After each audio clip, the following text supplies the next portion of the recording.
Water, literally right there.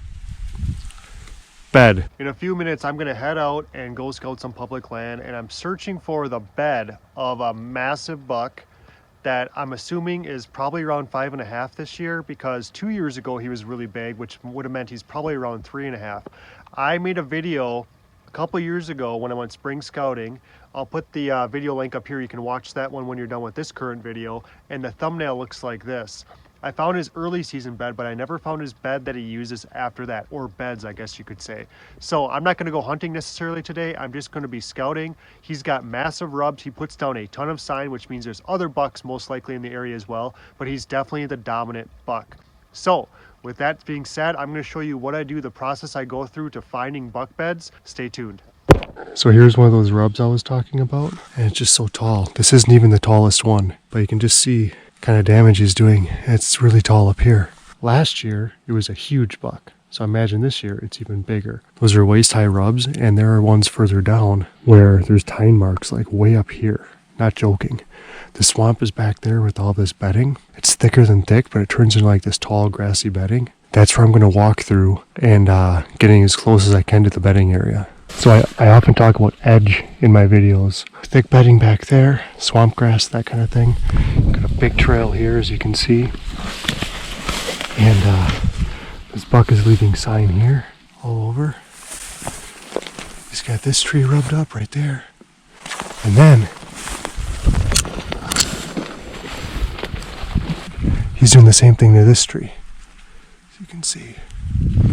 Even snapped that branch off right there. And this is happening all over on these trees. You can see there's a scrape right there. I mean, there's 3 rubs within 10 feet right here.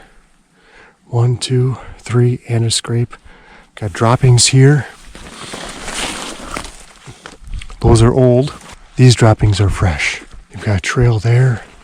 You've got trails that lead back into bedding. So these are the spots you want to look for when you're finding deer. There could be 10 public land properties, and maybe at the most, one of them would have a place like this. So you have to be really picky. Not all public land is created equal. Not all public land holds quality deer. This one certainly does, which is why I come here year after year trying to figure this deer out. Where he beds this time of year is a mystery to me. We're gonna go see if we can solve that mystery today.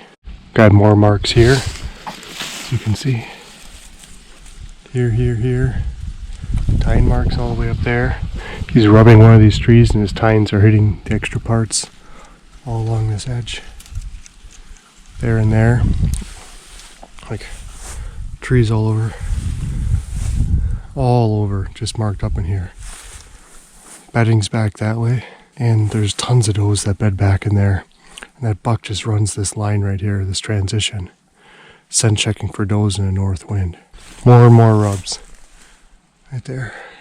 There's a nice one. If I look over there, there's another nice one. Look how tall that is. That is a tall rub. It gets crazy because every time I put the camera down, it seems like I find more sign of this deer. So we've got kind of a, not a great scrape, but in lowland places, you don't usually find scrapes too much. It's adjacent to the doe bedding back there. Those are going to come out. They're going to stage in this area. Food sources that way. You've got these mediocre scrapes. You've got back here, and one of the trails going back into the doe bedding. Nice rub from that buck. You've got this rub here again. Tine marks all the way up here. Broke off a branch way up there. I'm on my knees right now, underneath this tree. This deer is just laying down sign everywhere. This is a massive scrape right here. Underneath this tree. Tell by the licking branch right here. Look at how those are snapped off. That's crazy. That scrape goes from here all the way over to there. The doe bedding's back there. I believe the buck bedding is back there. You can see a rub right here.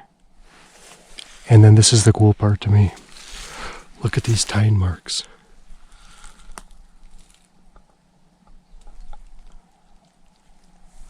Those tine marks are really, really tall. So you've got tine marks, massive scrape, big rub back there. This is a staging area before they go to food back there from their bedding. I know we're getting close now. I put on quite a few miles since you've seen me last. There's a lot of rubs I wasn't filming.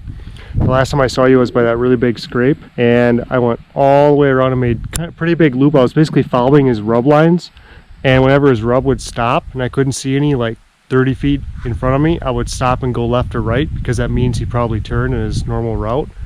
And that led me to here eventually. And I've been here before, but last year there wasn't much sign, but this year there is. And the big mystery to me is not necessarily where this buck goes. It's very obvious where he goes with his rubs and everything. Mystery to me is, where does he bed after early season? Like I said, I found his early season bed. I think I know the answer to one of the spots he beds. Check this out. So I am currently surrounded by cattails here all the way out.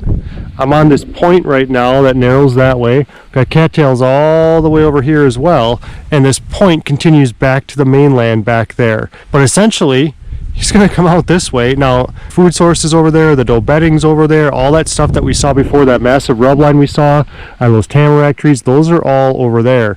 So the trails come this way. When you go back to where he is bedding, we've got a big bed right here that he can be on, literally water feet away on either side. So that's one bed there. Then you continue this way. You've got another bed right here where it's flattened out. And you've got tide marks on there, tide marks up right there. There's a rub when he's leaving another bed. I'll show you a little bit. Tide marks on this tree as well. And then this is the bed that's probably the coolest, because it's most typical. It's on the very point of this point right here. It's on the very end of this finger. Got a bed right down in here he put his back up to. And I'm in the bed right now, and if you look in front of me, you've got a nice rub here and you've got a nice rub over there. He's rubbing both these trees when he gets up. Behind the bed where I was standing, you can see a couple of tine marks too that he's nicked as he's gotten up. And then he's heading this way and putting more tine marks on there, rubbing there like I showed you. A couple nicks here on his way out, nothing big. One flat bedding area there.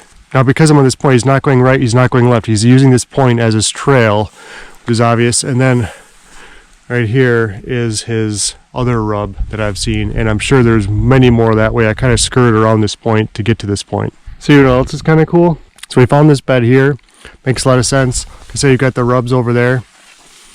And then I followed this trail out right here, and I noticed there's rubs on the back side of that tree that he rubs when he gets out of his bed, which is over there.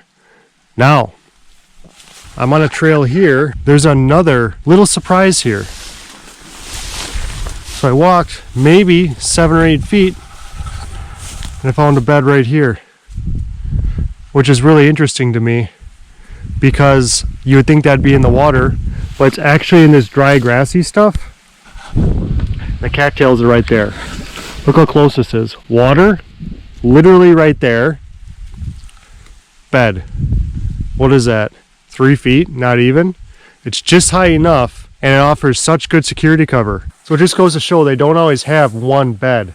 They have multiple beds in one area, and he's probably going to be in a certain bed depending on when, in a situation that favors him. This is a really neat little area where he's basically going here, which is nice because it shows me that he's not going so far that way that if he is bedding out here, by the time he gets to this point, it'd be dark. If this is the farthest way bed he's in, and he travels this way back through where I showed you over here, there's the one bed there in this area. Remember the rubs that way, the tine marks back there, and then he continues here, and you've got, the rubs that way. Then he goes over that stick there and keeps going. He's got multiple options for beds in here, and he's perfectly safe on all directions. Then he's got this rub going out there. Now I know that there's a really good chance he's using this bed, and I'm pretty excited about it. As you've just seen, hunting public land can be super hard. Not only are you competing against people, but these deer have people figured out to a T. Where that buck was bedded, that's a really, really hard spot to set up on, which is why he's there. If you want to learn more about public land hunting, click over here and make sure you subscribe.